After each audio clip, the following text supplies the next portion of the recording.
At this time, I'd like to introduce to you a very special guest who can provide some more perspective for us.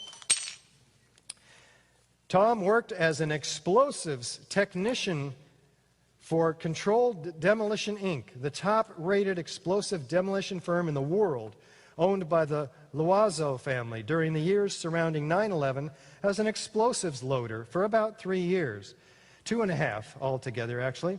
He placed explosives in many buildings to prepare them for demolition. He was licensed by the New York Fire Department to handle explosives. He worked on major projects such as the Seattle Kingdome, Three Rivers Stadium, Philadelphia Naval Hospital, Keyspan gas holders in New York, among others. His work is published in the book Implosion by Black Dog Publishing. Let's ask Tom what he thinks about the destruction of World Trade Center 7. Mr. Tom Sullivan. Tom? Thanks, Richard. Thanks, Richard. Well, first of all, Tom, we had somebody call CDI, Controlled Demolition, Inc., and they told him that they've never heard of you. Well, that's not surprising since I haven't worked for those guys for about 10 years. And I really wouldn't have expected the front office to remember me. But I wanted to say tonight that I don't represent CDI here tonight. But I want to also add that I was very fortunate to be able to be trained by the very best in the business. Well, is it true that anybody can go and implode a building by placing explosives throughout the building? Maybe the mafia or somebody did. No hitmen here. No, it takes experts. Absolutely not. You need experts. But let me explain briefly. First, you have to weaken the building, and that's after studies are done by structural engineers to explain exactly how the building was built in the first place. At that point, staircases are cut at intervals, firewalls are removed, elevator shafts are cut, including the rails, and the elevator car is removed. Then all the support columns on the load floors are cut with a torch, and that essentially removes about 20% of their strength. And even with all that compromising and weakening, the building is still safe to enter. We keep working in it. Film crews and camera crews come in and interview. So the story that just a few column failures can cause a synchronized global collapse, I got to tell you, well, that's just nonsense. The final step at this point would be that you load the building with RDX charges.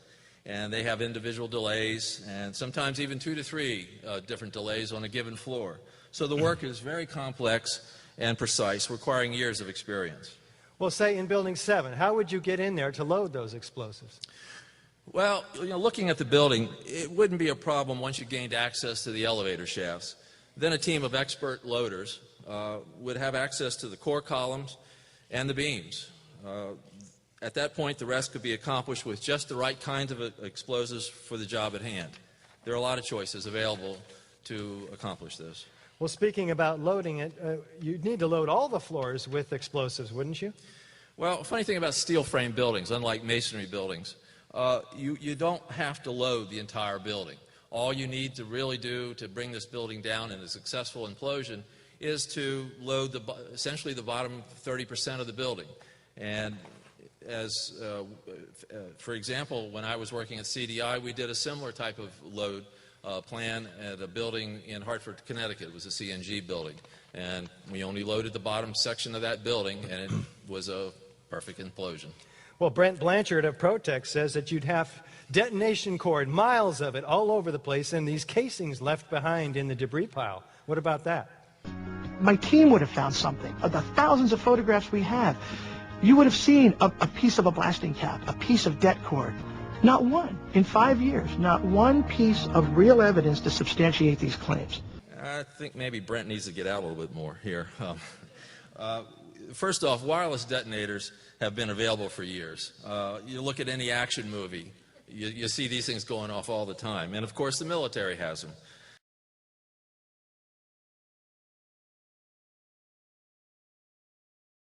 About 1.5 years ago, I interviewed Brent Blanchard with Sophia, by the way. It was a three-way conversation.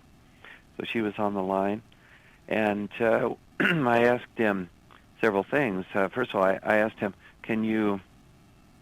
is it possible to have radio-controlled detonations in a controlled demolition? And he said, sure, that's done routinely these days. But contractors don't use them. Why? Because it's just too expensive. As far as the casings are concerned, that's kind of odd, because generally speaking in the industry, at this point in time when I was working for them, we used RDX explosive cutter charges, which essentially were copper-jacketed tubes filled with RDX.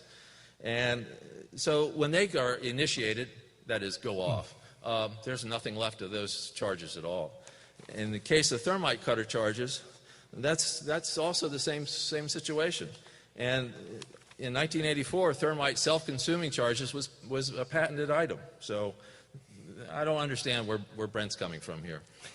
Well, as somebody who does this work for a living, you think there's any chance that fire could cause such an implosion?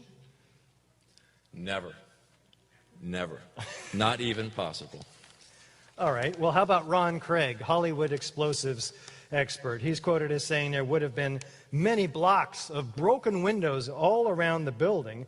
And Sham Sunder himself says you would have heard like a bomb going off. Well, let me take this one at a time.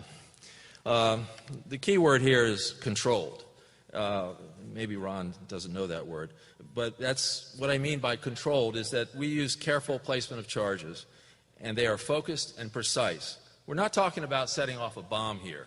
We're talking about a precise event of putting explosives in key areas. Plus, the amount of type of explosives can pretty well take care of any collateral damage. So you don't, this isn't a bomb going off which is going to shatter buildings and structures and windows blocks around. And with any implosion, so speaking about the second item from Sunder, there's never really a big one overwhelming explosion that you hear.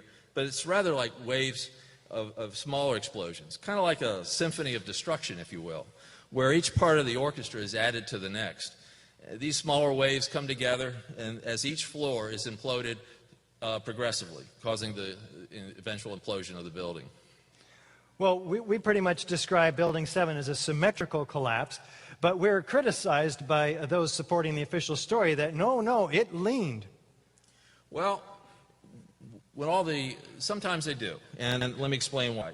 It all depends on if your delay timing was maybe just a bit off, you might get a bit of a lean going, or if your blasting plan calls for that.